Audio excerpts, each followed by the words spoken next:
طریقے سے لے کے جا رہے ہیں جی. اور اس کے اندر جو میں تفسیر نمونہ میں دیکھ رہا تھا، انہوں نے کہا تھا کہ وہ اس کو رسول جو ہے وہ علت طریق لے کے جاتے ہیں، اور وہ علل مطلوب لے کے جا رہے ہیں. مطلب اس کو کہا ہے کہ یہ امامت جو ہے وہ علل مطلوب ہے، مطلب جو مطلب ہے، جو انسان کا مقصد ہے اللہ کی طرف، اس طرف لے کے جاتے ہیں، جو آپ نے بھی اسی طرح کی بات کی ہے. لیکن میرا تھوڑا کنفیوژن یہاں پر ہے کہ جو امامت ہے وہ اس میں یہ ہے کہ جس کو بھی ہم امام کے طور پر بلائیں گے، جو آیت نمبر سورہ اسراء کی آیت کی ہے نا، کہ جس کے اندر وہ ہے کہ کل ناسو، مطلب ہم جو نا ہر شخص کو اس کے امام کی میت میں یا اس میں بلائیں گے، امام کے ذریعے سے بلائیں گے، ان کے امام کے ذریعے سے بلائیں گے. اور اس کے اندر جو آپ نے کہا کہ جو دوسرا ترجمہ ہے جس میں ہے کہ امام کے ذریعے بلائیں گے، تو امام کو آئے گا، اور اس کے ساتھ جو لوگ ہوں گے وہ خود بخود اس کے ساتھ اس کی امانت پہ چلے جائیں گے، چاہے زندگی میں کچھ بھی کہتے ہیں، چاہے وہ کہتے ہیں کہ امام علی ہمارے امام ہیں، لیکن جب وہ کارے جائیں گے تو ہو سکتا ہے وہ یعنی جس کے ساتھ ان کی ولایت تھی، جس کے ساتھ ان کا رشتہ قلبی جن کا تھا، قربت تھی، جس کی پیروی میں انہوں نے زندگی گزاری. مطلب ان کے قول کی بات نہیں ہوگی، ان کے فعل کے بعد ساری یعنی ذات کی بات ہوگی، ذات کی بات ہوگی، مطلب جو ان کی ذات یا جو نفس کی جو سچویشن ہوگی. اب یہاں پر جو ہے نا میں تھوڑا سا کنفیوز یہ ہو رہا ہوں کہ جب ہم امامت کو اس لیول پر رکھتے ہیں تو امام تو پھر وہ ہوا نا کہ جو مطلب یہ انسان کی ذمہ داری دیکھیں ہوگی. نا، میں نے اس کو سمجھ لینا اچھے سے. ہاں اس کو تھوڑا سا کہ یعنی جیسے کہ مثال کے طور پر رب کا معنی ہے، رب کا معنی کیا ہوتا ہے؟ ہاں رب کا معنی آپ کا جو آپ کا پرورش کرنے والا ہے، جو تو آپ کا کیا مینٹور ہے. ایون قرآن میں کیا یہ لفظ رب ہمیشہ خدا کے لیے آیا ہے؟ نہیں، رب تو مختلف جگہ پر آیا ہے. ہاں آیا آیا رب کا ورڈ غیر خدا کے لیے آیا ہے، نہیں آیا؟ آیا ہے. سورہ یوسف میں آیا 2-3 مرتبہ. سورہ یوسف میں آیا. ہاں سورہ یوسف میں آیا. تو پھر اب آپ کیا رب کا معنی ہر جگہ خدا کرنا شروع کر دیں تو گڑبڑ نہیں ہو جائے گی؟ تو اسی طریقے سے امام کا جو لغوی معنی ہے وہ رہبر اور رہنما کے لیڈر کا ہے. تو کہیں پر اس سینس میں بھی لفظ استعمال ہوتا ہے، اور کہیں پر اس سینس میں بھی استعمال ہوتا ہے کہ جو میننگ قرآن نے خود اس لفظ کو عطا کی ہیں. بہت سارے الفاظ ایسے ہیں کہ جن کو ایک نئی معنویت خود کلام خدا نے دی ہے. وہ معنی لغت میں نہیں پائے جاتے تھے، وہ معنی لوگوں کی ڈکشنری میں موجود نہیں تھے، لوگوں کی بول چال کی زبان میں بھی نہیں تھے. بہت یعنی جیسے صلاۃ کا معنی نماز تھوڑی ہے، نہیں ہے، نماز نہیں ہے، صحیح ہے، نماز یا نہیں وہ ہے. ایک مخصوص عمل تھوڑی ہے. اسی طریقے سے صوم کا معنی روزہ نہیں ہے.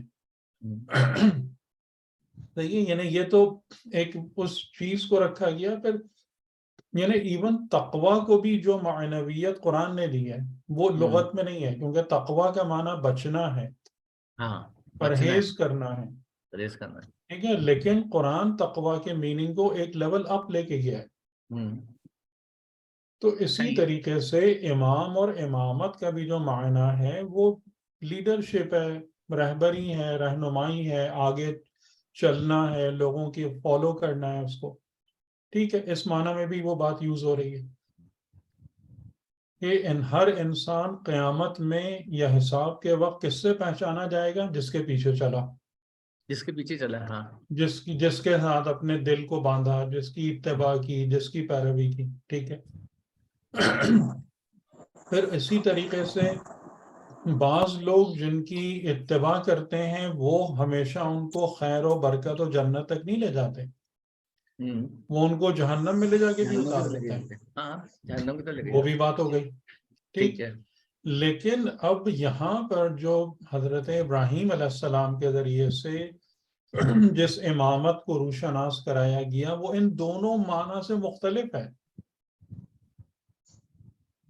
اسے آپ کہیں گے امام منصوص یا مأمور من اللہ، اس من کے لیے اللہ. خالی لفظ امامت استعمال نہیں ہوگا. ہاں یعنی وہ ہستی جس کو خدا نے انسانیت کا امام قرار دیا، تو اس امام کو آپ باقی جو امام کا ورڈ جس سینس میں آپ کے زبان میں معاشرے میں اصطلاح میں استعمال ہوتا ہے، اس امام کو آپ اس کے ساتھ نہیں ملا دیں گے. صحیح ہے. جس طریقے سے کہ آپ ربوبیت مطلب بادشاہ کو یا ربوبیت والدین کو یا ایک استاد کی ربوبیت کو آپ ربوبیت خدا سے نہیں ملا دیں گے کہ آپ دونوں کا معنی ایک ہی سمجھنا شروع کر دیں. آ رہی بات سمجھ میں آ رہا ہے؟ صحیح، یہ بات صحیح ہے. مطلب کچھ جو اللہ سے نسبت ہوگی تو اس کے الفاظ کے معنی کچھ اور لیے جاتے ہیں، جو انسان سے یعنی نسبت کیونکہ ہوتی ہے خدا اس کو ایک نئی معنویت عطا کر رہا ہے نا. جی جی یعنی جس طریقے سے کہ خدا نے لفظ صوم لیا، صوم کا معنی مثال کے طور پر ہے ڈھال، بچانے والی چیز، روکنے والی چیز، اور اس کو ایک نئی معنویت عطا کی نا روزے کے عمل کے ساتھ جوڑ کر. اب وہ ایک بالکل نیکسٹ لیول پر چیز چلی گئی یا نہیں چلی گئی؟ ہاں ٹھیک ہے. ٹھیک ہے. تو اسی طریقے سے لفظ امام تو عربی لغت میں موجود ہے. جو لوگ زبان جانتے ہیں انہیں پتہ ہے کہ اس لفظ کا معنی کیا ہے، اس کا مطلب کیا ہے. تو کہیں پر وہ لفظ جو ہے وہ اپنے اس سینس میں بھی استعمال ہو رہا ہے، ٹھیک ہے، کہ جو اس کا لٹرل لنگوسٹک سینس ہے. اور کہیں پر جب خدا یہ کہہ رہا ہے کہ ہم نے امام قرار دیا، میں نے آپ کو یہ فرق بتایا تھا نا جی کہ ہم نے امام قرار دیا، ہمارا امام بنانا وہ ایک بالکل الگ چیز ہے، اور ایک جنرل سینس میں امام ہونا وہ ایک الگ چیز ہے. الگ چیز ہے. اچھا ٹھیک ٹھیک. اچھا صحیح ہے صحیح. میں وہ مثال کو جو ہے تھوڑا کنفیوز کر گیا تھا، اب میں اس وقت کر رہا ہوں. اور اس میں جی ہاں بولیں. ایک اس میں لفظی معنی کے طور پر اس کو لیڈر اور پیشوا کے طور پر لیا ہے کہ وہ اور اس کی جو کنڈیشن ہوتی ہے اس کے فالوور کے ساتھ، ٹھیک ہے. ایک تو وہ ہو گیا، اور ایک وہ جو اللہ نے ان کو عہدہ دیا، مطلب جو امامت ہے وہ جو ایک اللہ کی بالکل طرف سے الگ ہے، معاملہ ہے، وہ الگ چیز ہے. معاملہ ہے، ہاں وہ الگ بالکل چیز، الگ معاملہ ہے. وہ الگ چیز. ٹھیک. یعنی جیسے کہ روح جو ہے کہ ایک حیوانی انرجی ہے جس کے ذریعے سے حیوانات حرکت کرتے ہیں، انسان حرکت کرتے ہیں، وہ بھی روح ہے. روح ہے، ہاں ٹھیک ہے. لیکن جس کو خدا کہہ رہا ہے قل الروح من امر ربی، اس کا اس سے تعلق تھوڑی ہے. ہاں اس سے آپ نے نہیں ہے. اور پھر یا امام کا جو تنزل الملائکۃ والروح، تو وہ یہ روح تھوڑی ہے. جی صحیح صحیح. حالانکہ لفظ ایک ہے، اس کو لفظ کہتے ہیں اشتراک لفظی. صحیح، کہ جہاں پر الفاظ مشترک ہوتے ہیں معنی میں زمین آسمان کا فرق ہوتا ہے. صحیح ہے. اور جو امام اللہ نے قرار دیا، جعل کیا ہے، اس کا مقصد یہ ہے کہ وہ آپ کو اس عالم سے ملکوت کی طرف لے کے نہیں، اس میں اور رکیے، تھوڑا سا آرام سے ٹھہریں. اچھا صحیح ہے. صحیح ہے. خدا کہہ رہا ہے کہ ہم نے امام قرار دیا، تو یہ ہمارا حق بنتا ہے کہ ہم خدا سے پوچھیں کہ جس کو آپ نے امام بنایا ہے وہ کون ہوتا ہے. ہم کہیں گے مجھے کیا پتا کہ آپ نے کس کو امام بنا دیا، کیوں امام بنا دیا، کس لیے امام بنا دیا، مجھے تو نہیں معلوم یہ بات. صحیح ہے نا. ٹھیک ہے. تو آپ مجھے بتائیں، تو یہ خدا کی ذمہ داری ہے کہ وہ بتائے کہ میں نے جس کو اپنے عہدے دیے ہیں، جس کو میں نے اپنے طرف سے عہدے دار بنایا ہے، جس کو میں نے مصطفیٰ اور مجتبی کیا ہے، وہ ہوتے کون ہیں، ان کی شناخت کیسے ہوتی ہے، ان کو پہچانا کیسے جائے گا، ان سے قریب کیسے ہوا جائے گا، یہ اس کی ذمہ داری ہے بتانے والے کی. ٹھیک ہے. یہ میری ذمہ داری نہیں ہے. بالکل صحیح. میری ذمہ داری اس کی اللہ کی ذمہ بات داری کو، ہے. بالکل میری ذمہ داری کیا بنتی ہے کہ میں خدا کی بات کو سمجھ کر اور پھر اس پر عمل کروں اور اس کو قبول کروں. یہ میری ذمہ داری ہے. نبی رسول امام کو ڈیفائن کرنا میری ذمہ داری کہیں سے بھی نہیں بنتی. صحیح ہے بات, پراپر ہے نا؟ ٹھیک ہے, پراپر ہے, صحیح ہے, صحیح. تو پھر خدا نے, اچھا آپ نے ریکارڈنگ شروع کر دی ہے نا؟ جی جی, ریکارڈنگ شروع ہو گئی ہے. اچھا, تو اب یہ میں تھوڑا سا ان آیتوں کو ری آئٹریٹ کر لوں, دوہرا لیں کہ اب یہ خدا کی ذمہ داری تھی کہ بتائیں بھئی امام کون ہے جن کو ہم نے بنایا. تو وہ جعلناہم, دیکھیں سیم ورڈ استعمال ہو رہا ہے نا, جعلنا ہم نے قرار دیا. اور لیکن وہاں پر ایک شخص واحد تھا سورہ بقرہ 124 میں, یہاں پر متعدد لوگ ہیں, اور ان متعدد لوگوں کو بھی پہچانوایا ہے کون ہیں, جیسے لوط اور اسحاق اور یعقوب, اور خاص طور سے یعنی ذریت ابراہیمی,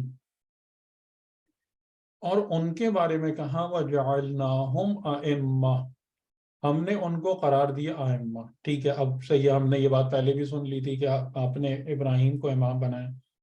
کیا کرتے ہیں امام, کیسے پہچانے, کیا کریں گے یہ امام جن کو آپ نے بنایا؟ تو اگلا جواب ملا آپ کو, یہدون, ہدایت کریں گے, ہدایت کرتے ہیں. کیسے ہدایت کرتے ہیں, کیا کس بات کی ہدایت کریں گے؟ ہمارے امرنا, ہمارے امر کی بنا پر ہدایت کریں گے, ہمارے امر کے ساتھ ہدایت کریں گے. ٹھیک ہے, تو یعنی کہ جو ائمہ کی ہدایت ہے اس کو خدا نے کس سے جوڑ دیا, اپنے امر سے جوڑ دیا, اپنے امر سے جوڑ دیا. ٹھیک, اور امر ایک, پھر اب ہمارا اگلا سوال یہ پیدا ہوا کہ بھئی یہ آپ کا امر کیا ہوتا ہے؟ یہ تو وہ کون ہے نا, ہمارا اگلا سوال آ گیا نا ہمارے پاس. بالکل آ گیا, آ گیا. امر ٹھیک کیا ہے, تو اب خدا ہمیں اس کا بھی جواب دے گا. جی جی, جو میں نے آپ کو آیتیں بتائی تھیں, سورہ یاسین قمر آخری کی آیت, تھی, سورہ اور قمر سورہ کی یاسین, آیت 50 تھی, اور سورہ یاسین کی آخری آیت تھی. آخری آیت ٹھیک ہے, کہ امر جو ہے وہ کلمہ کن ہے, کون ہے, جس کے نتیجے میں یکون ہوتا ہے. اور اس کو اور ایکسپلین کیا, فَسُبْحَانَ الَّذِي بِيَدِهِ مَلَكُوتُ كُلِّ شَيْءٍ, جس سے ہم کو یہ بات بھی سمجھ میں آ گئی کہ ہر شے کی ملکوت کلمہ کن سے وابستہ ہے, یعنی امر الہی ہے. وَمَا أَمْرُنَا إِلَّا سَاعَةً وَكَلَمْ سَاعَةً وَاحِدَةً كَلَمْحٍ بِالْبَصَرِ, سورہ قمر میں, کہ اور ہمارا امر نہیں ہے مگر یہ کہ ایک چیز جو بس پلک جھپکنے میں ہو جاتی ہے. تو یہ اس میں ٹائم نہیں ہے, اس میں سٹیجز نہیں ہے, اس میں نظام علل و اسباب نہیں ہے جو کہ عالم خلق میں ہوتا ہے.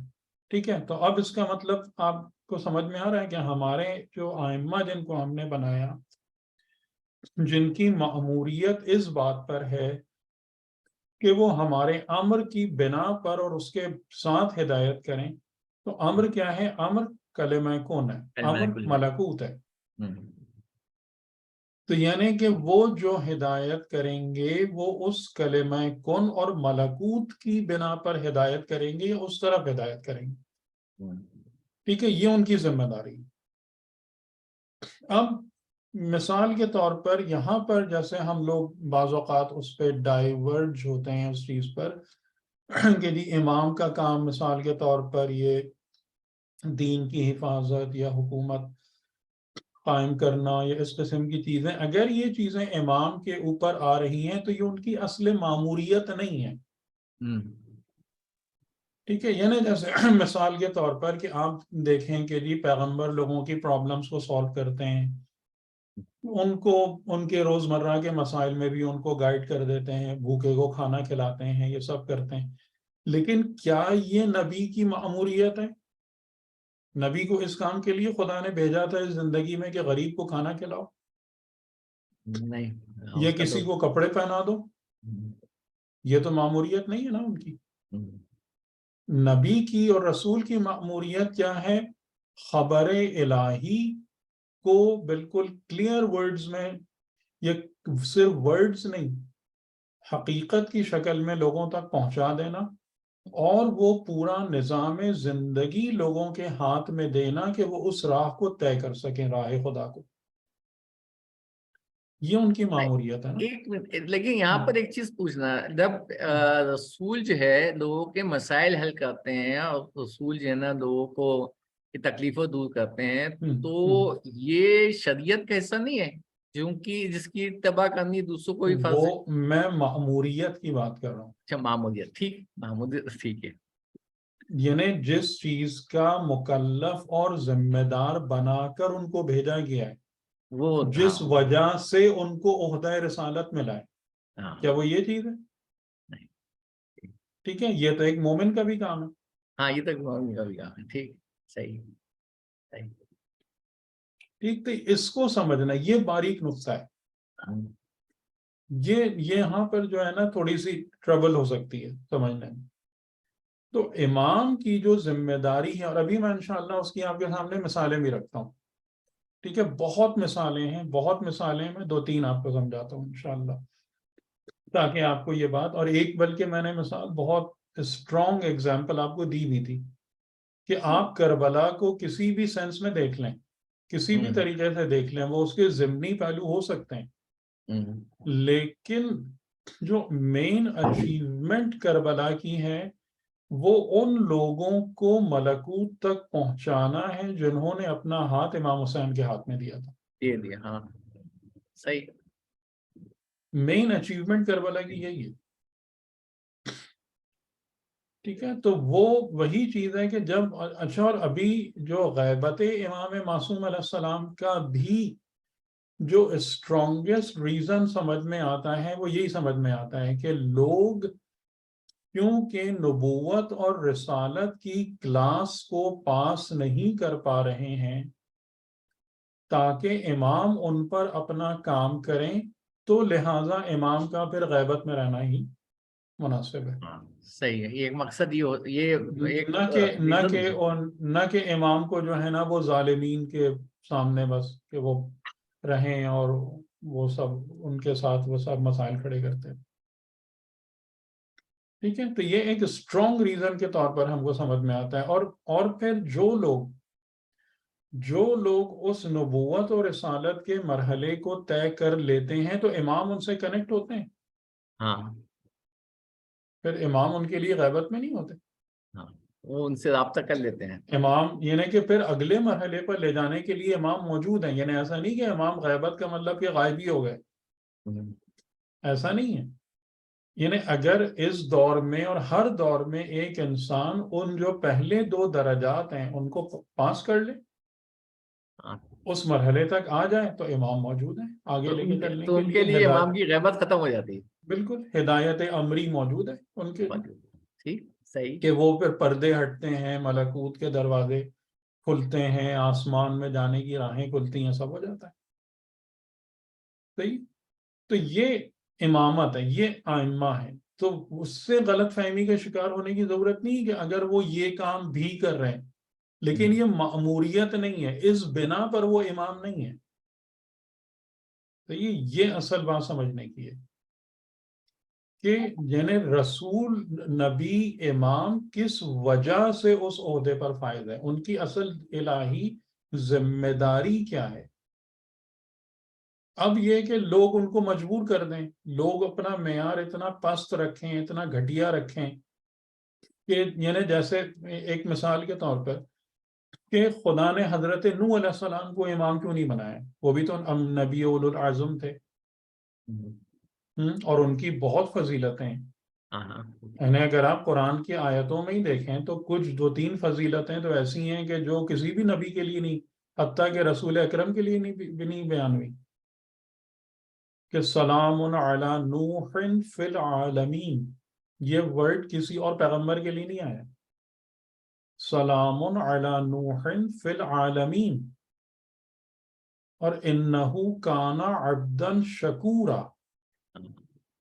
یہ کچھ ایسے ہیں جو ایکسکلوسیو ان کو کیوں نہیں کہا گیا میں نے تمہارے لیے تم کو انسانیت کا امام قرار دیا؟ اس کی وجہ کیا تھی اس کی وجہ یہ تھی کہ حضرت نوح علیہ السلام کے زمانے میں لوگ جو تھے وہ تو پہلی سٹیج کو ہی نہیں کراس کر پائے. پہلی سٹیج کون سی ہوتی ہے؟ نبوت.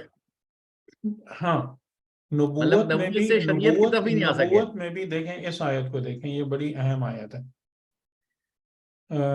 یہ دو آیتیں سورہ احزاب 45-46 نظر آ رہا ہے؟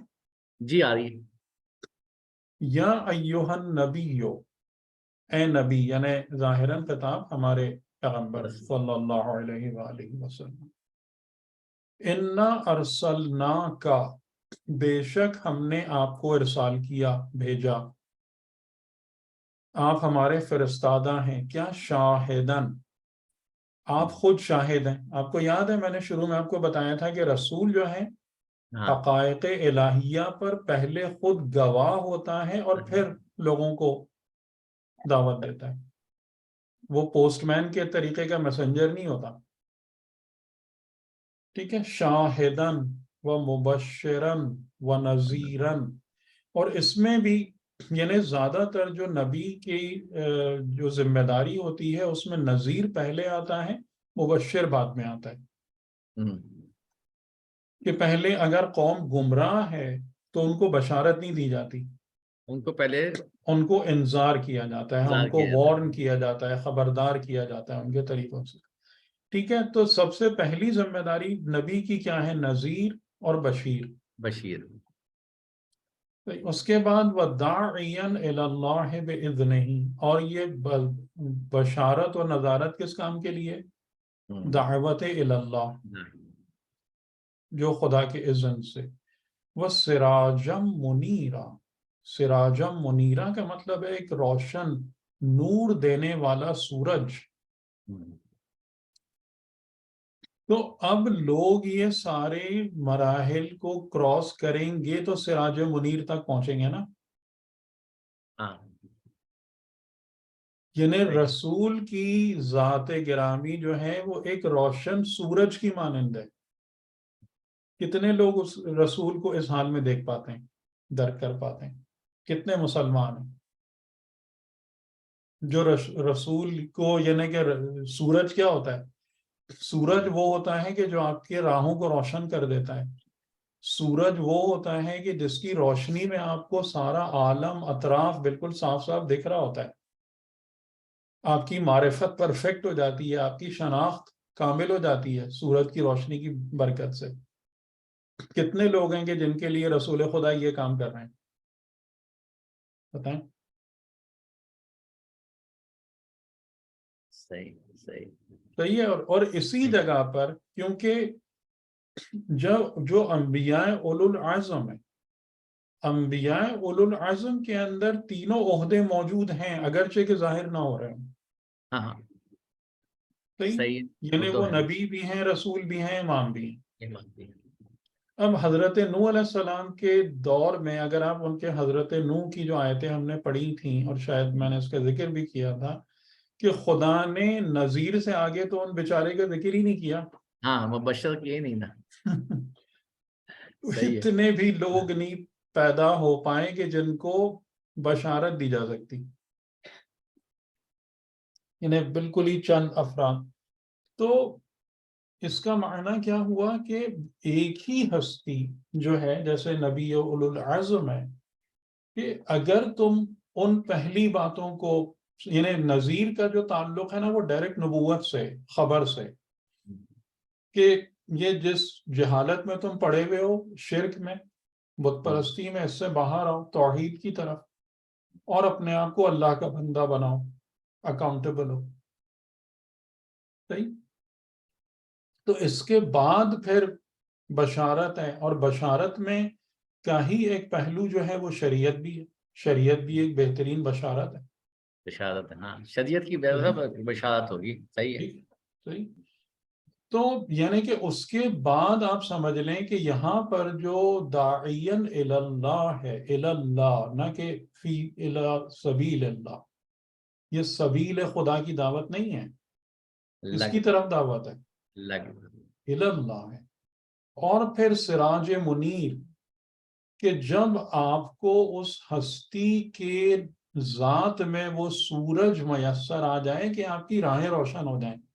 یہ امامت کی ایک دوسری تعریف ہے. صحیح. یہ امامت کی دوسری تعریف ہے کہ یہ جو امام سے قریب ہوتا ہے, جو امام کے, یعنی کون سا امام, اب وہ امام نہ لیجیے گا, جنرل امام کی بات نہیں ہو رہی ہے. نہیں یہ وہ جو مأمور من اللہ, من اللہ, ہاں, جسے جو خدا من نے اللہ, انسانیت کا امام بنایا ہے. جی. ٹھیک ہے, یہ اس امام کی بات ہو رہی ہے. کیونکہ ہر جگہ جہاں پر یہ چیز ہے وہاں ارسلنا, جعلنا, یہ ورڈز آ رہے ہیں پہلے, کہ یہ خدا کی طرف سے قائم کردہ اور مقرر کردہ انسان ہیں, اور یہ ان کے پہلو ہیں, یہ ان کی شخصیات ہیں, یہ ان کی ہستی ہے. ٹھیک ہے, تو یہ بھی آپ سمجھ لیجئے کہ یعنی کہ رسول گرامی کی ذات میں, اور رسول سے بڑھ کر امام تو کوئی ہو ہی نہیں سکتا. ٹھیک ہے نا, ٹھیک ہے, یعنی رسول خدا سے بڑھ کر تو امام کوئی بھی نہیں ہو سکتا. اور دوسرے الفاظ میں آپ یوں بھی سمجھ سکتے ہیں کہ 12 اماموں کی امامت رسول خدا کی کا ورثہ ہے. ٹھیک ہے, کہ رسول خدا کی ذات میں جو تینوں چیزیں جمع تھیں, نبوت, رسالت اور امامت, ان میں سے 2 مکمل ہو گئیں, تیسری کا سلسلہ تیسری باقی رہی, اور جو کہ باقی رہنا ہے, وہ تو ایک عقلی بات ہے نا, کہ اب نئی خبر نہیں آ رہی, ٹھیک ہے, نبوت مکمل ہو گئی, نئی شریعت نہیں آ رہی, رسالت مکمل ہو گئی. لیکن جو لوگ نبوت اور رسالت کے امتحان کو پاس کر رہے ہیں, ان کو ملکوت اور اللہ لے جانا, کیا اس کی بھی ضرورت ختم ہو گئی؟ وہ تو ہے, یہ تو قیامت تک باقی رہے گی. قیامت تک رہے گی. تو اس لیے امام بھی قیامت تک باقی رہیں گے. تو آپ اگر غور کریں تو یہ جو تعریف جو ہم بیان کر رہے ہیں, اس سے ہر چیز امام کے حوالے سے ایکسپلین ہو رہی ہے, نہیں ہو رہی؟ ہاں, کلیئر ہو رہی ہے, بالکل ہر چیز ایکسپلین ہو رہی ہے, کہ جتنے سوالات ہوتے ہیں, ورنہ ہم پھر الجھتے رہتے ہیں دوسری جگہوں پہ, نہیں سمجھ میں آتا کہ کس بات کا کیا مطلب آ رہا ہے. ٹھیک ہے, تو یہ بھی خود کہ جو امام کون ہوتا ہے, داعین الی اللہ, نہ کہ فقط سبیل اللہ, الی اللہ, اور سراج منیر. لیکن اس سراج منیر تک پہنچنے سے پہلے کیا ضروری ہے کہ وہ نذیر اور بشیر والی سٹیجز کراس کرو, ان مراحل کو کامیابی سے طے کرو, تب پہنچو گے یہاں تک, تب یہ چیز ملے گی. ورنہ امام کیا ہے, آپ بتائیں ہمارے لیے امام کیا ہے؟ کچھ بھی نہیں. مطلب وہ صرف اور صرف ہم نے ان کو اپنی دنیاوی حاجات پوری کرنے کا ایک وسیلہ بنایا ہوا ہے, اور کیا ہے, اور تو کچھ نہیں ہے. صحیح کہہ رہا ہے.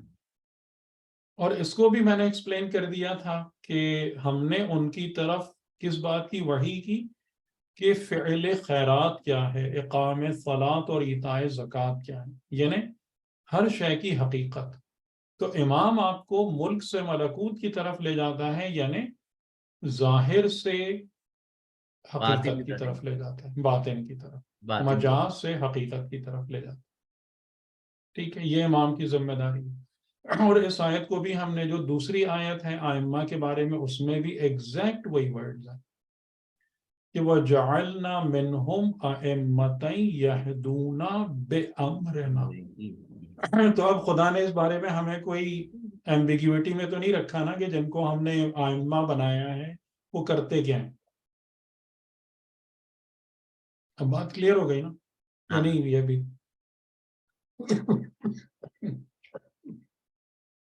جی, اور کوئی بھی اگر سوال کرنا چاہے تو پلیز پوچھ لیجیے, کہ اگر کسی کو اس حوالے سے کوئی دشواری یا اشکال ہے.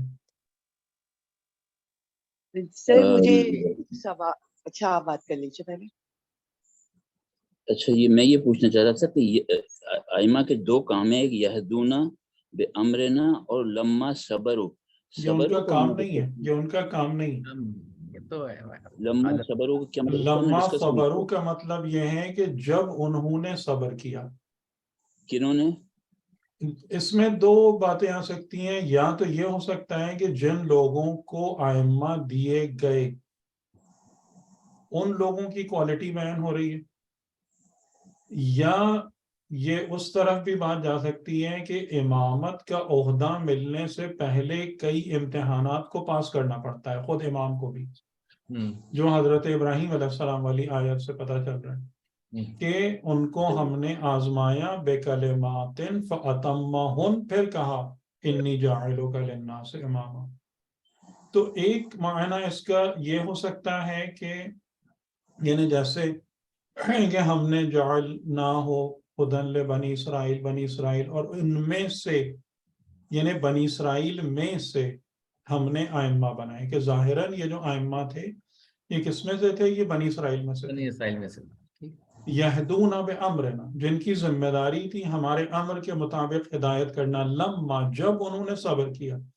تو اب اگر آپ ایک عربی کا قاعدے کے طور پہ دیکھتے ہیں عام طور سے کہ یہ جو چیز جاتی ہے وہ قریب والے فاعل کی طرف جاتی ہے، تو اس کا مطلب یہ ہوگا کہ جب ان حضرات نے صبر و استقامت کا مظاہرہ کیا راہ خدا میں، اور وہ ہمیشہ سے آیات الہیہ پر یقین رکھتے تھے نہ کہ یؤمنون، تو خدا نے ان کو ائمہ قرار دیا۔ یہ بھی ہو سکتا ہے مطلب، اور یہ مطلب بھی ہو سکتا ہے کہ جب بنی اسرائیل نے صبر اور آیات الہیہ پر یقین، یعنی ان میں سے کچھ لوگوں، ظاہر بنی اسرائیل کا حال تو پتہ ہی ہے کہ کیا تھا ان جنرل، کہ ان میں سے کچھ لوگوں نے جب اس کرائیٹیریا کو پورا کیا تو خدا نے ان کو ائمہ عطا کیا۔ جی، یہ ائمہ کا کام نہیں ہے، لما صبروا یہ ائمہ کا کام نہیں ہے، یعنی اس کام کے حوالے سے نہیں، ماموریت صرف ایک ہے، یہدون بامرنا، بس۔ صحیح ہے، اور یہ دونوں بھی ہو سکتے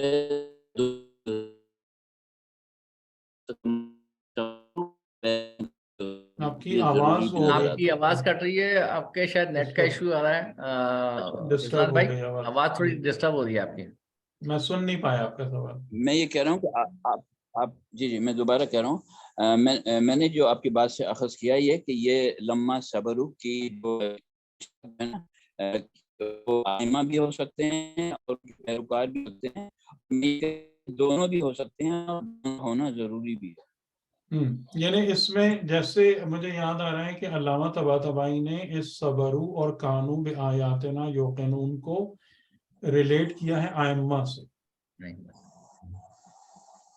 ٹھیک ہے، لیکن وہ بھی بعید نہیں ہے کیونکہ جعلنا منہم ہے، ان میں سے ہم نے قرار دیا۔ تو ایک سوال یہ پیدا ہوتا ہے کہ ان کو ائمہ کیوں ملے لوگوں کو؟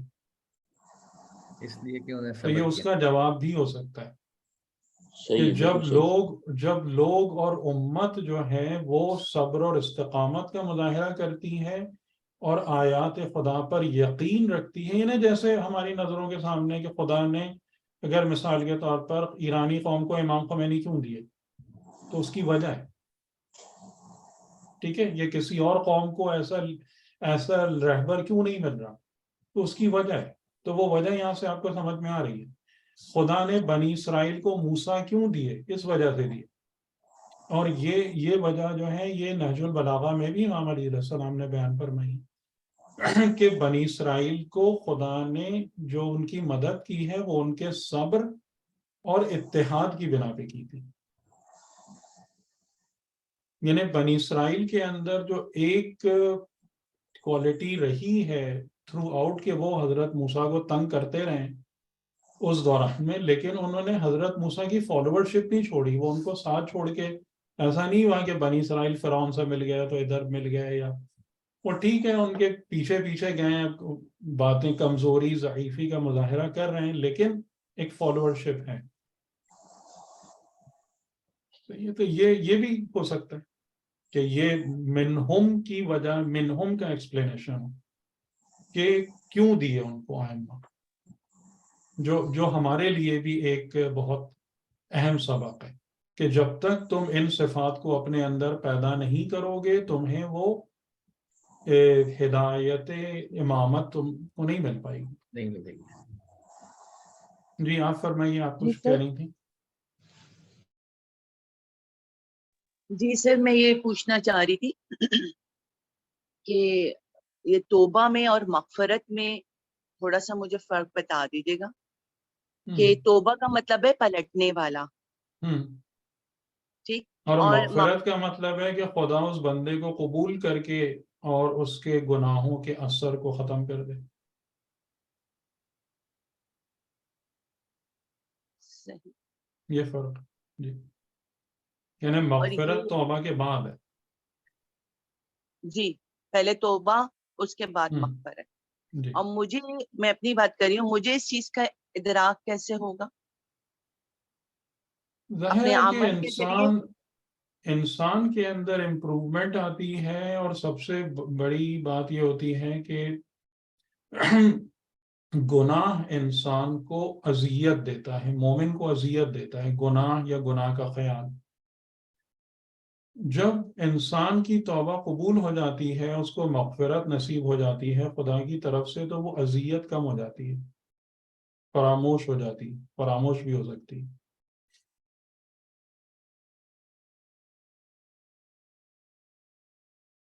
صحیح، شکریہ. جی تو یہ بات آپ کو سمجھ میں آ گئی نا. آئمہ کی ذمہ داری، آئمہ کا جعل کس بنا پر ہے، یہ آئمہ. اب ظاہر ہے کہ جب آپ اس کو دیکھیں گے تو یعنی کہ اس پیمانے پر ہی پرکھا جائے گا آئمہ کو کہ یہ کون حضرات ہیں جو بے امر خدا ہدایت کرتے ہیں. ٹھیک، تو اب میں آپ کو ایک دو مثالیں اور دے دیتا ہوں آئمہ کے حوالے سے. کہ ایک مثال ہے کون سی، جس کا ہم ذکر پہلے کر چکے ہیں، دعائے کمیل. اور تقریباً تمام دعائیں جو معصومین علیہ السلام کی ہیں، تمام دعائیں، اس میں آپ اسی پہلو کو بہت زیادہ نمایاں دیکھیں گے. کس پہلو کو؟ ہدایت ملکوتی کے پہلو کو. اور اگر آپ لوگوں کو مطلب دل چاہے تو ہمارا پورا جو ابھی سیریز چل رہی ہے معارف در دعائے معصومین، تو اس میں ہم نے بہت ساری دعاؤں کو لے کر اور اسی بات کو ہائی لائٹ کیا ہے اور ڈسکرائب کیا ہے کہ جہاں جہاں بھی آپ کسی دعا کے اوپر ٹائٹل بھی دیکھتے ہیں نا کہ رزق کو بڑھانے والی، رزق کے برکت کی دعائیں اور حفاظت کی دعائیں اور مصیبت ختم کرنے کی دعائیں، ان سب دعاؤں کو بھی اگر آپ پڑھیں گے نا تو وہ جملے کہ جس وہ بات بیان کی گئی ہے جو ٹائٹل میں لکھی گئی ہے، وہ تقریباً آپ کو ملیں گے ہی نہیں. سہارا کا سارا جتنی بھی گفتگو ہے وہ سب وہی ہے.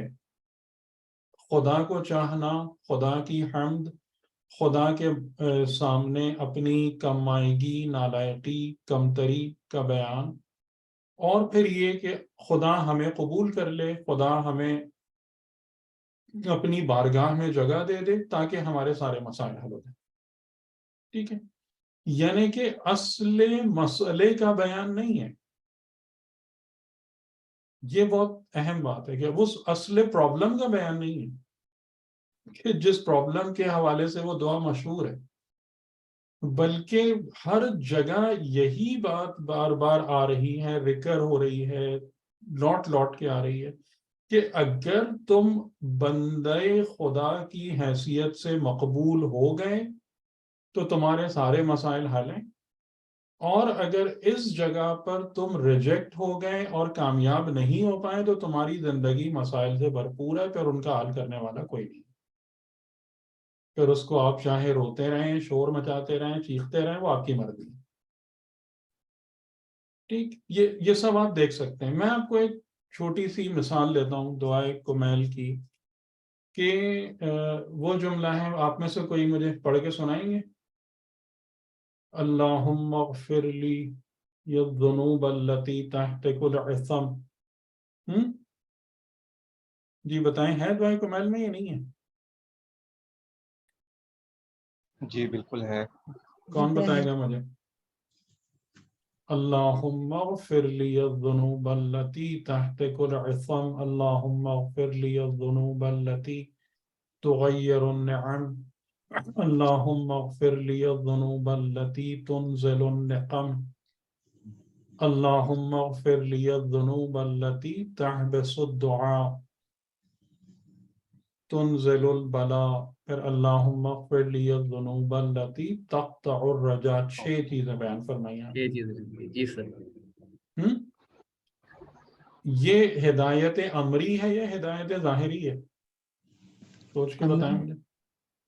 ہدایت امری ہے. ان کلمات میں امام علی علیہ السلام آپ کو گناہ کی، ذنوب کی حقیقت بتا رہے ہیں یا نہیں بتا رہے، بلکہ دکھا رہے ہیں یا نہیں دکھا رہے کہ دیکھو گناہ اس کا یہ مطلب ہوتا ہے، گناہ اس کو کہتے ہیں. ہماری نظر میں گناہ کیا ہے؟ ایک کام کر دینا. اور مغفرت کا مطلب کیا ہے کہ بس جاؤ چلو تمہیں معاف کر دیا. یہی ہے یا نہیں؟ بتائیں. ایک غلط کام ہو گیا، خدا کہہ دے جاؤ چلو معاف کر دیا. تو وہ ہمیں بتا رہے ہیں نا کہ اس کی حقیقت کیا ہے، گناہ کیا ہوتا ہے. اب آپ گنتے جائیے، بتاتے جائیے مجھے گناہ کیا ہوتا ہے. جو عصمت کے، عصمت یعنی جو تمہاری 4 دیواری ہے جس نے تمہیں پروٹیکٹ کیا ہوا ہے ایمان کی، گناہ اس کے حد تک اس کو توڑ دیتا ہے. گناہ جو ہے نعمتوں کو تغیر دے دیتا ہے، نعمتوں کو بدل دیتا ہے. نعمتیں نکل جاتی ہیں، اس کی جگہ نقمتیں، بدبختیاں لے لیتی ہیں نعمتوں کی جگہ. گناہ وہ ہے تنزل النقم، جو نقمت کو نازل کرتا ہے نعمت کی جگہ. گناہ وہ ہے تحبس الدعاء، جو دعا کو اوپر ہی نہیں اٹھنے دیتا. آپ یعنی گناہوں والی زندگی کے ساتھ دعا کا فائدہ کوئی نہیں ہے. حبس کر لیتا ہے دعا کو، قید کر لیتے ہیں یہ گناہ دعاؤں کو. تقطع الرجاء، امیدوں کو منقطع کر دیتے ہیں. تنزل البلا، بلاؤں کو نازل کرتے ہیں.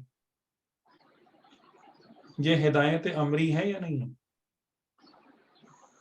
یہ بلکہ یوں سمجھ لیں یہ ہدایت امری بے امر الہی. تو ہدایت امری کیا ہوتی ہے؟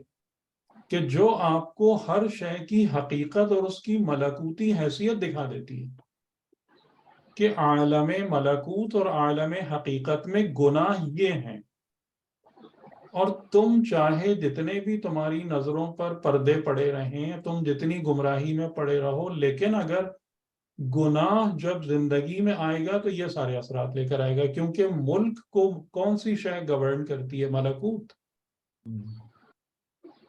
جو زندگی میں اور آپ گزار رہے ہیں یہ انڈیپینڈنٹلی تھوڑی چل رہی ہے، یہ ملکوت سے گورن ہو رہی ہے. ملکوتی حقائق ہیں جو یہاں کے ایونٹس کو کنٹرول کرتے ہیں. ٹھیک، اری بات سمجھ میں کہ ہدایت امری کیا ہوتی ہے. یہ امام کا کام. اچھا، اور اس سے زیادہ جی میں یہ کہہ رہا ہوں کہ یہ جو ابھی آپ کی گفتگو ہے اس سے تھوڑا سا کنفیوژن یہ پیدا ہو رہا ہے کہ شاید جو ملکوت سے جو چیز گورن ہو رہی ہے اسے وہ ہمارے گناہ بھی گورن ہو رہے ہیں، یہ کہنا چاہ رہے ہیں. نہیں، سسٹم ہے نا ملکوت سے. تو جب میں گناہ کرتا ہوں تو اس کے نتیجے میں کیا ہوگا؟ یہ تو ملکوتی حقیقت ڈٹرمن کرے گی نا، نہ کہ زمین پر بسنے والوں کے خیالات اور تصورات. یہ مطلب ہے. اچھا، اس کے نتیجے میں کیا ہوگا کہ جو ابھی 6 چیزیں بتائی وہ چیزیں آپ کی اوپر نہیں پہنچ سکیں گی، وہ حقیقت یہ 6 چیزیں آپ کے ساتھ ہو جائیں گی. 6 چیزیں ہو جائیں گی. دعائیں حبس ہو جائیں گی، بلائیں نازل ہوں گی، نعمتیں رخصت ہو جائیں گی، نقمتیں ان کی جگہ لے لیں گی. یہ سب ہوگا گناہوں والی زندگی سے. دوبارہ بتائیے گا کہ یہ چیزیں ملکوت سے کنٹرول ہو رہی ہے، اس کو ذرا سمجھ نہیں ہے. ملکوت سے کنٹرول ہو رہی ہے. یہ نظام کہاں پر پایا جاتا ہے؟ یہ نظام کہاں پر پایا جاتا ہے کہ جو لوگوں کو گناہوں کا یہ نتیجہ دیتا ہے، وہ نظام کہاں پر ہے؟ اس دنیا میں ہے یا اس ہائر لیول پر ہے؟ وہ ہائر لیول پر یقیناً. تو کنٹرول کہاں سے ہو رہا ہے یہ سسٹم؟ ہاں، اس کا مطلب وہ کہ جو نیکیاں ہیں وہ بھی کنٹرول ہو رہی ہے، وہ ملکوت سے کنٹرول ہو رہی ہے. اس کا دونوں کا مطلب یہی ہے. نہیں، آپ کنفیوز یہاں پر ہو رہے ہیں کہ آپ سمجھ رہے ہیں کہ نیکی اور گناہ ملکوت کرا رہا ہے. میں یہ تھوڑی کہہ رہا ہوں. ہاں صحیح ہے، وہ تو اب میں سمجھ گیا، پہلے یہی سمجھ رہا تھا میں یہ لیکن تھوڑی اب کہہ میں رہا سمجھ گیا. ہوں. جی جی جی بالکل صحیح ہے.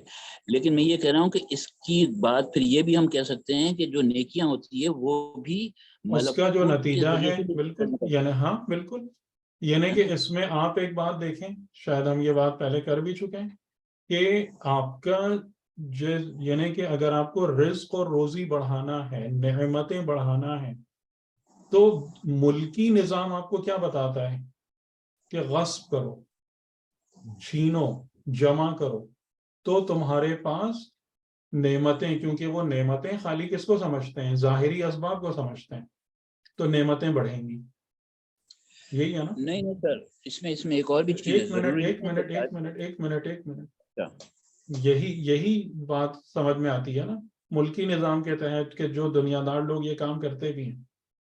ہاں لیکن دنیا دار چیزیں لوگ جمع کرو، چھینو، اس سے بڑھے گا مال. دین آپ کو ایک دم الٹا بتاتا ہے. دین جو ہے وہ آپ کو ایک دم الٹا نسخہ بتاتا ہے. صدقات کرو، انفاق کرو، دوسرے انسانوں پر خرچ کرو، دوسرے لوگوں کی پرابلم سالو کرو، تو تمہارے لیے نعمتوں میں اضافہ ہوگا. اب یہ کاؤنٹر انٹیوٹیو ہے یہ بیان یا نہیں؟ صحیح سر. میں ایک چیز کہنا چاہتا ہوں اس کے ایکسٹینشن میں، کہ یہ بالکل صحیح کہا کہ آپ نے کہ دنیاوی نظام تو یہ بتاتا ہے، بالکل الٹ بتاتا ہے کہ وہ خیرات کرنے اور نیکی کرنے کی وجہ سے وہ بڑھتی ہے.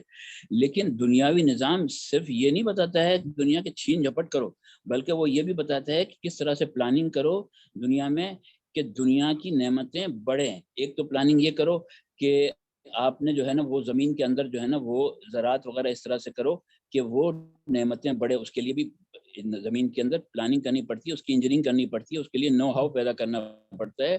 صنعتیں لگاؤ، یہ بھی دنیاوی کام ہے نا، صنعتیں لگاؤ. چھینا جھپٹی تو بظاہر چور لوگ کرتے ہیں. ہم تو یہ سمجھ رہے ہیں کہ ہمارے لیے اللہ تعالیٰ نے دنیا میں صنعت رکھی ہے، تجارت رکھی ہے. وہ نظام دنیاوی نظام نہیں ہے، وہ نظام دنیاوی نظام نہیں ہے جس کی آپ بات کر رہے ہیں. وہ نظام جو ہے وہ بھی ایک لحاظ سے آسمانی ہے، کیونکہ وہ انسان کی عقل اور فکر سے جنم لیتا ہے. دنیاوی نظام کی جب ہم بات کرتے ہیں تو دنیا کا مطلب وہ دنیا ہے. اسی لیے میں آپ لوگوں سے کہتا ہوں نا کہ ڈیفینیشنز کو پہلے اچھے طریقے سے سمجھ لیں جب ہم بیان کر رہے ہوتے ہیں. حیات دنیا کیا ہے؟ اللعب و لہب. حیات دنیا کیا ہے؟ زینت و تفاخر و تکاثر. حیات دنیا کیا ہے؟ شہوتوں کی محبت. جب میں لفظ دنیا استعمال کروں گا تو اس کا مطلب یہ ہوگا. ٹھیک ہے؟ یہ ساری کی ساری باتیں آپ لوگوں کو شروع میں سمجھا کے کلیئر کی تھی یا نہیں کی تھی؟ لیکن دنیا کا ایک معنی اور ہے، بالکل کلیئر کی تھی کہ وہ امتحان گاہ ہے. امتحان گاہ ہے. دنیا کا معنی اس کے علاوہ کچھ بھی نہیں ہے. کس کے علاوہ؟ جو میں نے ابھی بیان کیا. وما هذه الحیات الدنیا الا لعب و لہو. یہ سب شروع میں اسی لیے کلیئر کیا تھا میں نے کہ یہ کنفیوژن بار بار نہ ہو، کیونکہ میرا تجربہ ہے کہ یہ مکس اپ جو ہے نا یہ مسلسل ہوتا رہتا ہے.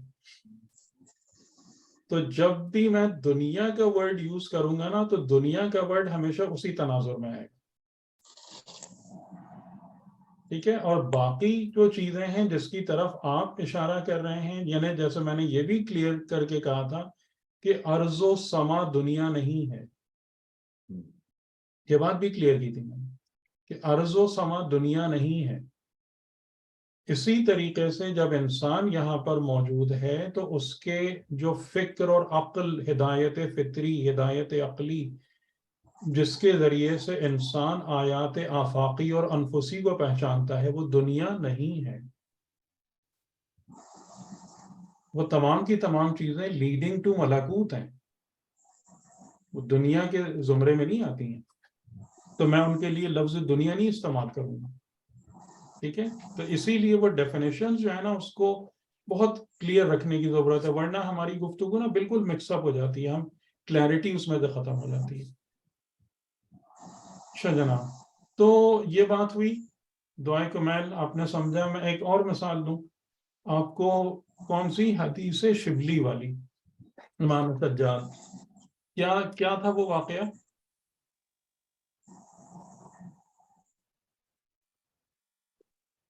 کون بتائے گا مجھے؟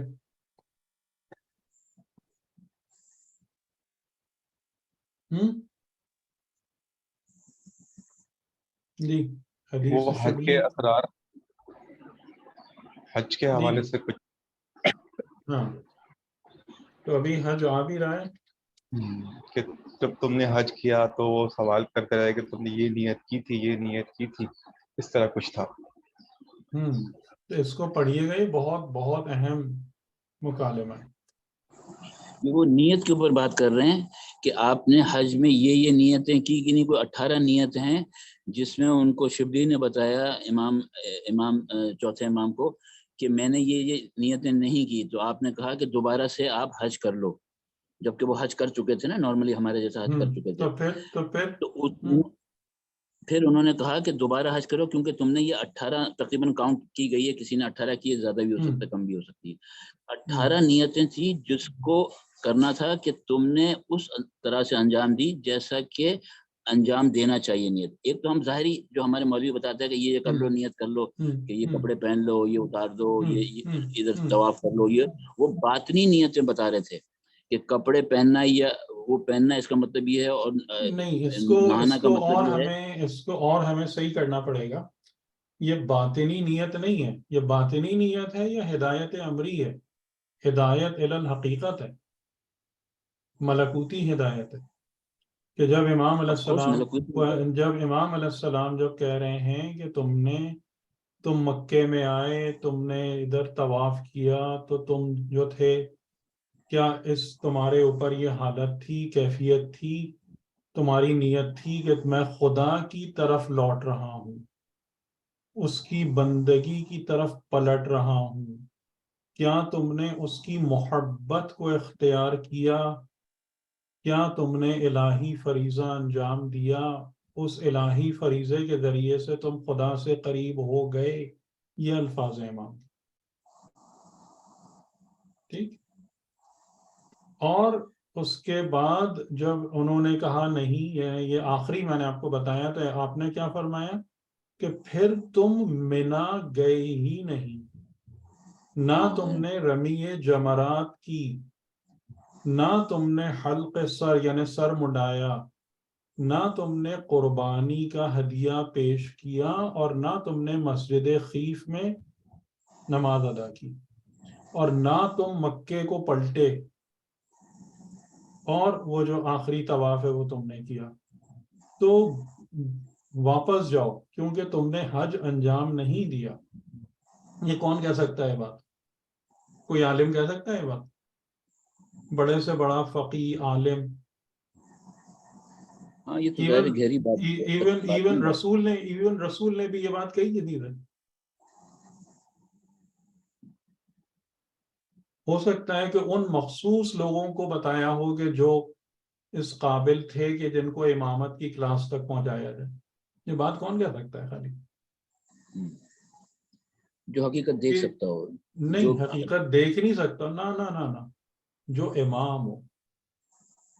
ہاں آف کورس امام ہی تو حقیقت کو دیکھ سکتا ہے نا. نہیں, یہ بھی غلط ہو رہا ہے. جس کی مأموریت ہو امامت, جس کی مأموریت ہو یہدون بامرنا, وہ یہ بات کہے گا. صحیح ہے, بالکل امامت کی بات ہو رہی ہے تو امامت ہی جو تو دیکھ سکتا ہے. جو نہیں, حقائق تو بہت لوگ دیکھ سکتے ہیں, ایسا نہیں ہے. حقائق تو نبی اور رسول کے سامنے بھی ہوتے ہیں, ان کے سامنے کوئی پردے تھوڑی پڑے ہوتے ہیں. تو یہ جملے سننے کے بعد شبلی جو تھے وہ چیخنے لگے, باقاعدہ چیخ کر رونے لگے کہ یہ کیا ہے, یعنی کہ حجی میرا ادا نہیں ہوا, کچھ ہوا ہی نہیں. اور ظاہر ہے کہ یہ امام جو ہیں یہ جملے کہیں گے کس سے کہیں گے, کس کو بتائیں گے یہ بات؟ جی بتائیے آپ لوگ, کس کو کہیں گے؟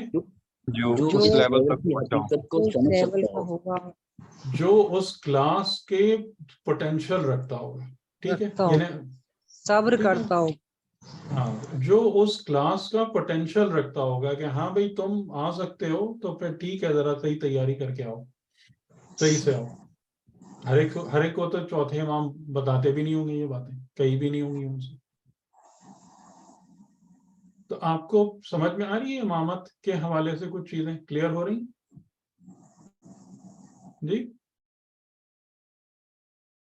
اب آپ جی لوگ جی تھوڑا سے اچھا، بالکل آ رہی. اپنے سوالات بھی کر لیں، کیونکہ میں نے تو حتی الامکان آپ کو کلیئر کرنے کی کوشش کی کہ مأموریت امام کیا ہوتی ہے، امامت کی کلاس کیا ہوتی ہے، امامت کی ذمہ داری کیا ہے، امام کن لوگوں کو جنہیں حقیقتاً لے کر چل رہے ہوتے ہیں،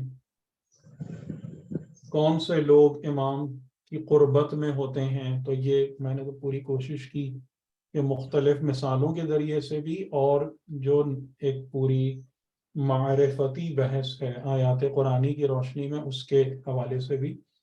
اور کیونکہ یہ بحث یعنی حضرت ابراہیم علیہ السلام کے واقعات کے ہی ذیل میں آ رہی تھی، تو پھر انہی جناب کے سیرت کے ذکر میں نے پھر سوچا کہ امامت کو بھی ڈیفائن کیا جائے. اب آپ لوگ اپنے ذہن صاف کر لیجئے اور بھولیے گا نہیں ان باتوں کو، یہ بہت اہم ہے. جی سر، یہ صبر جو ہے اس میں مجھے لگ رہا ہے کہ صبر ہی جو امام کے ساتھ جو رابطہ کر سکتا ہے وہی کر سکتا ہے جو صبر کر سکتا ہو. وہ تو ایک دیکھیں بالکل ڈیفینیٹ سی بات ہے کہ آپ کو جی، نبوت اور رسالت کے امتحان کو پاس کرنے کے لیے صبر تو کرنا ہی پڑے گا. شریعت کی زندگی گزارنے پر شریعت کے مطابق صبر لازمی ہے یا نہیں؟ جی سر، بغیر صبر کے گزر جاتی ہے دینداری والی زندگی. صبر ہی نہیں ہے ہم لوگوں میں، تو صبر ہی نہیں ہے. دینداری کی زندگی گزرتی ہے بغیر صبر کے.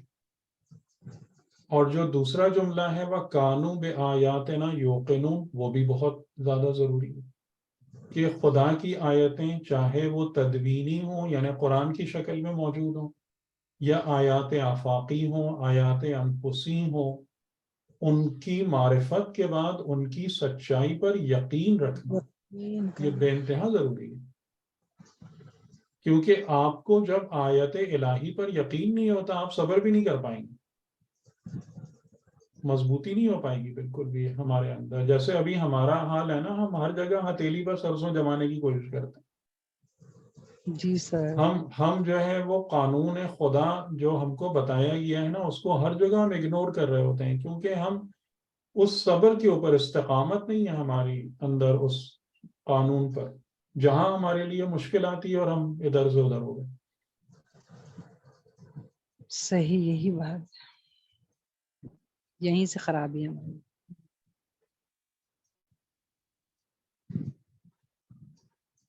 تو یعنی کہ جو جن ہستیوں کو ہم امام کے طور پہ بھی جان رہے ہیں نا، جیسے امام علی علیہ السلام، تو امام علی علیہ السلام ہر ایک سے امامت کے لیول پہ تھوڑی ڈیل کرتے ہیں. یہ کیا انہوں نے نہیں، بطور امام تو بہت ہی چند لوگ تھے کہ جن سے آپ نے بطور امام ڈیلنگ رکھی ہے، باقی تو وہی نارمل سمجھ لیں کہ بس. صحیح، اس طریقے سے ہر امام کے دور میں صرف انگلیوں پر گنے جانے والے لوگ ہیں، انگلیوں پر گنے جانے والے لوگ، یعنی یا ان کے بارے میں ہمیں پتہ نہیں ہے، یا وہ مخفی حضرات ہیں کہ جن کے نام ہی نہیں پہنچے ہم تک. یہ بھی ہو سکتا ہے کہ جو اس جگہ تک پہنچے ہوں کہ پھر امام ان کو وہاں سے آگے لے کے جائیں. انگلیوں پر گننے والے لوگ ہیں. اور اسی وجہ سے جیسے کربلا کی بات کی جاتی ہے نا کہ میکسیمم یعنی اس میں سب سے خوش نصیب ظاہراً امام حسین علیہ السلام ہے کہ جن کو 50 لوگ مل گئے تھے. صحیح.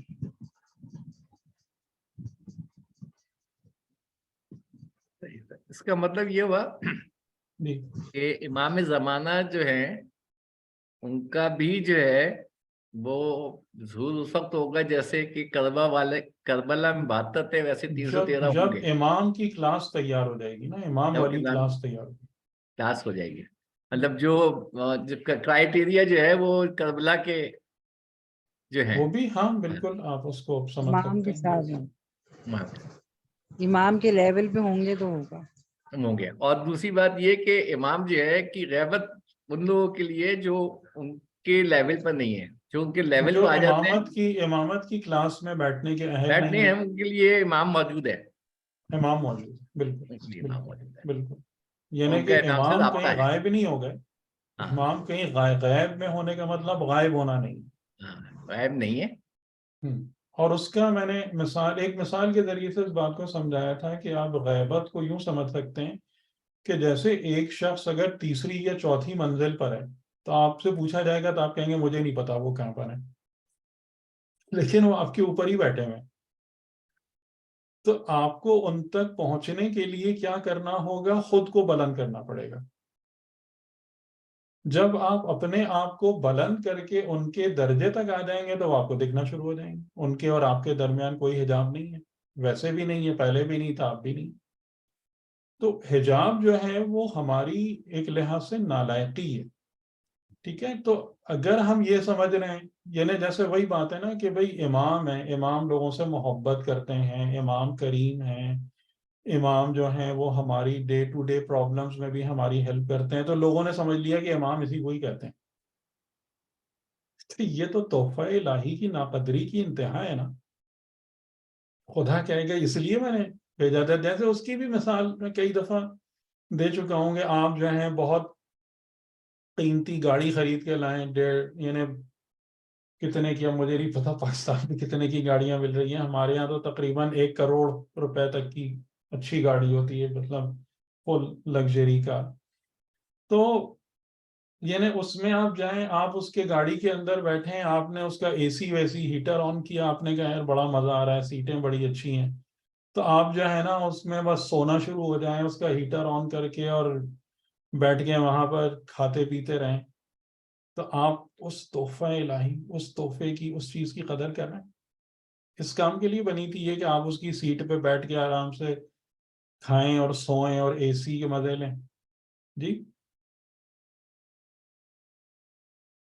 تو نہیں, جب لوگ امام کے ساتھ یہ سلوک کریں گے اور 1-2 سال نہیں 250 سال تک یہ سلوک کریں گے تو خدا اس تحفہ عظما کو اگر وہ ہمارے درمیان سے اٹھا لے گا تو ہمارے ساتھ کوئی زیادتی بھی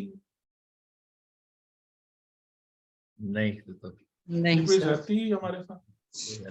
یہ تو کہ عدل ہے. بھئی اتنا تمہیں موقع دیا, اتنا موقع دیا, اور تم ان کے ساتھ یہ سلوک کرتے ہو. جیسے کہ اب اس میں مجھے نہیں پتا, آپ لوگ اس بات کو بھی تحقیق کر سکتے ہیں, لیکن مجھے یہ سب چیزیں اتنی عجیب لگتی ہیں کہ امام کاظم علیہ السلام اگر 3 یا 4 سال تک بغداد میں قید رہتے ہیں اور شہید ہو جاتے ہیں, اور اس وقت ان کو مطلب کوئی بھی چھڑانے نہیں آ رہا ہوتا, یا کوئی بھی حکومت سے یا ہارون سے اس بارے میں نہ وہ کر, اور وہ صحیح موقع تھا کہ جیسے جیسے ہم مظاہرے اور اس کی بات کرتے ہیں نا, وہ موقع تھا کہ جب اس قسم کے چیز کے لیے اٹھنا ضروری تھا.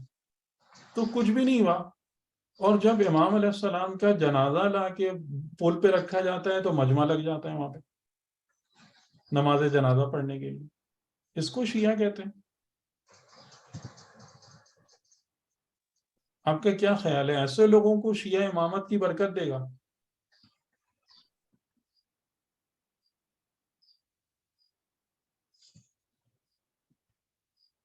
کہ اس کو تو ہم بہت فخر سے بتا رہے ہوتے ہیں کہ جناب لوگ جو ہیں وہ امام حسین کا روضہ پتہ چل گیا تھا متوکل عباسی کے دور میں, اور تو لوگ جا رہے تھے اور ہاتھ پیر کٹا رہے تھے روضے کی, اور اسی وقت امام علی نقی علیہ السلام متوکل کی قید میں موجود تھے.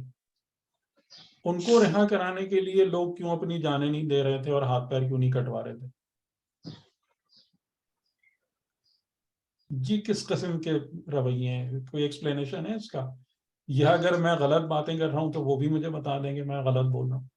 نہیں سر, یہ بالکل آپ جو کنٹرڈکشن ہے ان کو کھول رہے ہیں. ابھی بھی سر ہم اجل کر رہے ہوتے ہیں, لیکن کچھ بھی نہیں ہے مولا کے لیے, کوئی عمل نہیں ہے ہم لوگوں کا, کچھ نہیں ہے. الجل ہم کرتے الجل والی بھی یہ جو بات ہے، رویہ ہے اور اس میں جو ہے نا، دیکھیں صحیح انسان کی بات سننے، اصل یہی بات ہے نا کہ ہم جا کے مثلا روزے پہ اتنا بڑا مجمع، جب فخر ہم 1 کروڑ جمع ہو گئے، 2 کروڑ جمع ہو گئے، لیکن جو اللہ کا بندہ تم کو امامت کی اور حقائق دین کی طرف بلا رہا ہے، اس کو سننے کے لیے 100 آدمی بھی نہیں ہوتے. نہیں سر.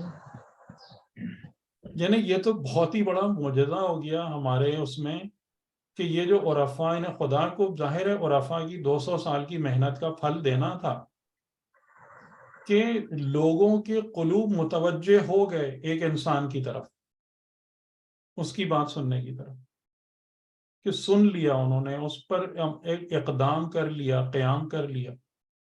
سننے کوئی تیار نہیں، کوئی صحیح بات. آپ چلے جائیں اتنے رسمی رواجی سارے کام کروا لیجیے آپ، لیکن یہ کہ جو بھی علماء حق ہیں وہ بیچارے بولتے رہیں، چیختے رہیں، پریشان ہوتے رہیں، کوئی پذیرائی نہیں ہے ان کی. آپ کا کیا خیال ہے کہ جب جو علماء حق ہیں، یعنی کہ جو ائمہ کے سچے شاگرد ہیں، اگر ان کی یہ ناقدری ہے تو کیا خدا امام ایسے لوگوں میں بھیج دیں گے؟ نہیں سر. خدا نے تو ہم کو سیدھا سیدھا جواب دینا ہے نا کہ 250 سال تک تم نے کیا سلوک کیا ان کے ساتھ. تو ابھی بھی وہی مصیبت ہے کہ بات اس کی ہے نا کہ جو ہدایت ہے، آپ دیکھ رہے ہیں نا کہ ائمہ کا ایک ہی کام ہے، ہدایت. جو اس ہدایت کو لینے کو تیار نہیں ہے، ہدایت امری کو، وہ ائمہ سے اس کا تعلق نہیں بن رہا ہے، وہ چاہے کچھ بھی کرتا رہے. بتائیے یہ نتیجہ میں صحیح دے رہا ہوں، غلط دے رہا ہوں؟ صحیح ہے سر. صحیح ہے سر. نتیجہ تو آپ صحیح دے رہے ہیں، بالکل وہ ظاہر ہے، لیکن اس رویے کو آپ کیا کہیں گے کہ ایک طرف تو وہ ہاتھ پاؤں کٹوا کے زیارت کے لیے جا رہے ہیں، اور دوسری طرف دوسرے امام قید میں اور وہ کچھ نہیں کر رہے. تو بھائی یہی بات ہے نا کہ آپ کا دین جو ہے نا وہ جذبات پہ چل رہا ہے نا سارا، عقل نہیں ہے. کیونکہ ہدایت امری بغیر عقل کے آئے گی آپ کے پاس؟ نہیں آئے گی. صحیح. جب تک آپ کے اندر عقل نہیں ہوگی، صداقت نہیں ہوگی، دیانت نہیں ہوگی، ہدایت امری ابزورب ہوگی؟ وہ کیپیبلٹی نہیں پیدا ہوگی اس ہدایت کو ابزورب کرنے کی. ہدایت کو لینا سننے کا نام تھوڑی ہوتا ہے. ہدایت کو لینے کا مطلب ہوتا ہے کہ وہ چیز آپ کی ذات کا حصہ بن جائے، آپ کی ذات اس کو جذب کر لے. جذب کرنے کی بات ہے، ہدایت جذب کر. وہ کیپیبلٹی نہیں پیدا ہوگی جب تک انسان جو جھوٹ پر بیٹھے رہیں گے، ایک دوسرے کو دھوکہ دیتے رہیں گے، یا جیسے وہی دین خالی جذباتیت پہ چلتا رہے گا. تو وہ یہی ہے کہ ٹھیک ہے بھائی، بہت اچھے جذبات تھے، بہت اچھا یہ تھا، لیکن اور ابھی بھی آپ اس بات کو دیکھ لیں، خدا ہم سب کو محفوظ رکھے، اس وقت امام علی علیہ السلام اگر ہمارے درمیان آ جائیں نا، پھر آپ دیکھیے گا ہم میں سے کتنے لوگ امام علی کے ساتھ رہتے ہیں، ان کے نام لینے والے. صحیح بات ہے کہ انہوں نے آ کے وہی سلوک کرنا ہے کہ تم نے یہ مال حرام کمایا، گھر سے باہر جاؤ، یہ تمہارا ہے ہی نہیں. پھر دیکھیں کتنے لوگ رہتے ہیں امام علی کے ساتھ. وہ تو میں کہتا ہوں نا، امام زمانہ کے ساتھ بھی یہی ہوگا نا، وہ بھی وہی کریں گے جو حضرت علی نے کیا ہے. تو جی میں مثال دے رہا ہوں نا، کیونکہ ہم سب سے زیادہ عاشق علی ہیں نا، اس لیے میں یہ نام لے رہا ہوں. تو اس چیز کو ہمیں ایڈریس کرنا ہے، امام کے حوالے سے ان پرابلمس کو ہمیں ایڈریس کرنا ہے کہ جب ہم اس بات کو سمجھ رہے ہیں کہ ائمہ کون ہیں، ہمارے درمیان کیوں رکھے گئے ہیں، ان کے ساتھ تعلق پیدا کرنے کا معنی کیا ہے، مطلب کیا ہے، تو پھر یعنی کہ انشاءاللہ کبھی موقع ملے گا نا تو میں زیارات ائمہ علیہ السلام سے بھی آپ لوگوں کو یہ چیز بتاؤں گا. ٹھیک ہے، میں آپ کو زیارات ائمہ علیہ السلام سے بھی، کہ ہمارا تو مطلب یہی نا کہ ہم ماشاءاللہ کسی چیز پہ غور ہی نہیں کرتے، سب پڑھ پڑھا کے فارغ ہو جاتے ہیں.